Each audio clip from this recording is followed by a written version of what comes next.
नमस्कार दोस्तों।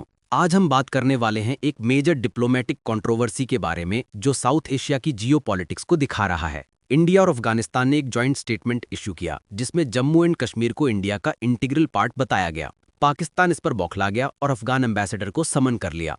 Clear violation of UN resolutions, ये पाकिस्तान का रिएक्शन है। तो चलिए डिटेल में समझते हैं कि क्या हुआ, इसका सिग्निफिकेंस क्या है और ये साउथ एशिया की जियोपॉलिटिक्स में कैसे फिट होता है। सबसे पहले बात करते हैं इंडिया अफगानिस्तान मीटिंग की। अक्टूबर 10 को external affairs minister S Jaishankar ने अफगान एक्टिंग फॉरेन मिनिस्टर मौलवी अमीर खान मुत्तकी से मीटिंग की न्यू दिल्ली में। ये तालिबान गवर्नमेंट के साथ इंडिया की हाई लेवल डिप्लोमेटिक इंगेजमेंट थी। बाइलैटरल और रीजनल इश्यूज पर एक्सटेंसिव डिस्कशंस हुई। मीटिंग के बाद जॉइंट स्टेटमेंट इशू हुआ जिसमें स्पेसिफिकली जम्मू एंड कश्मीर का रेफरेंस था। जॉइंट स्टेटमेंट में क्या लिखा था? इंडिया ने अफगानिस्तान को कॉन्टिजुअस नेबर यानी सीमावर्ती पड़ोसी कहा। यह बहुत डेलिबरेट वर्डिंग है। कॉन्टिजुअस का मतलब है डायरेक्टली बॉर्डरिंग। ज्योग्राफी देखें तो अफगानिस्तान इंडिया के साथ डायरेक्टली बॉर्डर शेयर नहीं करता, बीच में पीओके है। लेकिन इंडिया का स्टैंड क्लियर है कि पीओके इलीगली ऑक्यूपाइड है पाकिस्तान द्वारा। ओरिजिनल बॉर्डर्स के हिसाब से अफगानिस्तान इंडिया का कॉन्टिजुअस नेबर है। पाकिस्तान का रिएक्शन तुरंत आया। अफगान एम्बेसडर को फॉरेन ऑफिस में समन किया गया। स्ट्रॉन्ग रिजर्वेशंस कन्वे किए गए। पाकिस्तान का कहना था, reference to Jammu and Kashmir as part of India is in clear violation of relevant UN Security Council resolutions and legal status of J&K। Pakistan ने स्टेटमेंट को हाईली इनसेंसिटिव और ब्लेटेंट ब्रीच कहा। अब समझते हैं पाकिस्तान की प्रॉब्लम क्या है। पाकिस्तान हमेशा से कश्मीर को डिस्प्यूटेड टेरिटरी बताता आया है। यूएन सिक्योरिटी काउंसिल रेजोल्यूशंस का रेफरेंस देता है जो 1940s-50s में पास हुए थे। पाकिस्तान चाहता है कि कश्मीर इशू को इंटरनेशनल डिस्प्यूट के रूप में अलाइव रखा जाए, लेकिन इंडिया का स्टैंड बिल्कुल अलग है। अगस्त 2019 में आर्टिकल 370 एब्रोगेट किया। जम्मू एंड कश्मीर और लद्दाख को यूनियन टेरिटरीज बनाया। इंडिया का मैसेज क्लियर है कि कश्मीर हमारा इंटरनल मैटर है, no third party interference. Afghanistan का स्टैंड भी इंटरेस्टिंग है। तालिबान गवर्नमेंट पावर में है। पाकिस्तान ने ट्रेडिशनली तालिबान को सपोर्ट किया। पाकिस्तान सोचता था कि तालिबान उसके साथ खड़े रहेंगे, लेकिन अफगानिस्तान ने इंडिया के साथ जॉइंट स्टेटमेंट इशू किया जिसमें कश्मीर को इंडिया का पार्ट माना। ये पाकिस्तान के लिए एक बड़ा डिप्लोमेटिक सेटबैक है। जयशंकर मुत्तकी मीटिंग में टेररिज्म पर भी बात हुई। अफगान फॉरेन मिनिस्टर ने टेररिज्म को पाकिस्तान का इंटरनल मैटर बताया। पाकिस्तान ने इस पर भी ऑब्जेक्शन जताया। पाकिस्तान का कहना है कि टेररिज्म रीजन का इशू है, सिर्फ पाकिस्तान का इंटरनल मैटर नहीं। लेकिन आयरनी देखिए, पाकिस्तान खुद कश्मीर को डिस्प्यूटेड टेरिटरी बताता है, यानी इंटरनेशनल इशू, लेकिन अपनी टेररिज्म प्रॉब्लम को इंटरनल मैटर मानने को रेडी नहीं। हिस्टोरिकल कॉन्टेक्स्ट समझते हैं। 1947 पार्टीशन के टाइम महाराजा हरी सिंह ने जम्मू एंड कश्मीर का इंडिया में एक्सेशन किया था। पाकिस्तान ने ट्राइबल रीडर्स भेजकर इन्वेजन किया।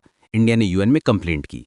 यूएन रेजोल्यूशंस आए, प्लेबिसाइट की लिए, लेकिन प्लेबिसाइट की प्री कंडीशन थी पाकिस्तान अपनी फोर्सेज विड्रॉ करे।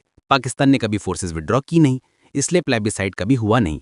अब 78 ईयर्स बाद भी पाकिस्तान उन्हीं रेजोल्यूशंस का रेफरेंस देता है।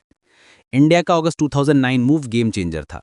आर्टिकल 370 हटाया जो J&K को स्पेशल स्टेटस देता था। बाइफर्केशन करके जम्मू एंड कश्मीर और लद्दाख 2 यूनियन टेरिटरीज बनाए। इंटरनेशनल कम्युनिटी को क्लियर मैसेज दिया कि ये हमारा इंटरनल मैटर है। मोस्ट कंट्रीज ने इंडिया के स्टैंड को एक्सेप्ट किया। इवन यूएस यूके जैसे कंट्रीज जो पहले पाकिस्तान को सपोर्ट करती थी अब कॉशियस हो गए हैं। अफगानिस्तान का इंडिया के साथ अलाइन होना पाकिस्तान के लिए बड़ा झटका है। पाकिस्तान ने डिकेड्स तक अफगानिस्तान में इन्फ्लुएंस बिल्ड किया, तालिबान को सपोर्ट दिया, सोचा था कि तालिबान ग्रेटफुल रहेगा, लेकिन तालिबान की अपनी प्रायोरिटीज हैं। अफगानिस्तान को रिकंस्ट्रक्शन के लिए इकोनॉमिक असिस्टेंस चाहिए। इंडिया ह्यूमैनिटेरियन एड देता है, वीट सप्लाई करता है, डेवलपमेंट प्रोजेक्ट्स में हेल्प करता है। पाकिस्तान इकोनॉमिकली इतना कमजोर है कि अफगानिस्तान को मीनिंगफुल असिस्टेंस दे नहीं सकता।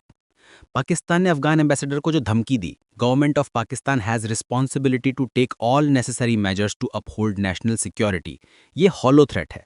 पाकिस्तान क्या कर सकता है? ट्रेड बंद कर दे अफगानिस्तान के साथ। अफगानिस्तान के लिए ऑल्टरनेट रूट्स है, सेंट्रल एशिया, ईरान। पाकिस्तान को ज्यादा नुकसान होगा। जियोपॉलिटिकल एंगल देखें तो इंडिया का अफगानिस्तान के साथ कोऑपरेशन पाकिस्तान को स्ट्रेटेजिकली आइसोलेट करता है। पाकिस्तान को अब दोनों बॉर्डर्स पर प्रेशर है, पूर्व में इंडिया, पश्चिम में अफगानिस्तान। चाइना फैक्टर भी है।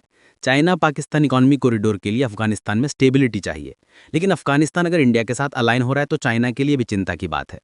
इंटरनेशनल कम्युनिटी का रिएक्शन देखें, मोस्ट कंट्रीज ने कोई स्टेटमेंट नहीं दी। ये इंडिकेट करता है कि कश्मीर को अब डिस्प्यूटेड टेरिटरी के रूप में सीरियसली नहीं लिया जा रहा है।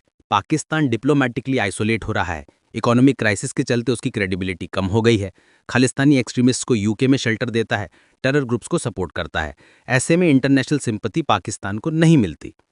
इंडिया की डिप्लोमेटिक स्ट्रेटेजी स्मार्ट है, बायलैटरली कंट्रीज के साथ इंगेज कर रहा है, जॉइंट स्टेटमेंट इशू कर रहा है जिनमें कश्मीर को इंडिया का पार्ट एक्नॉलेज किया जा रहा है।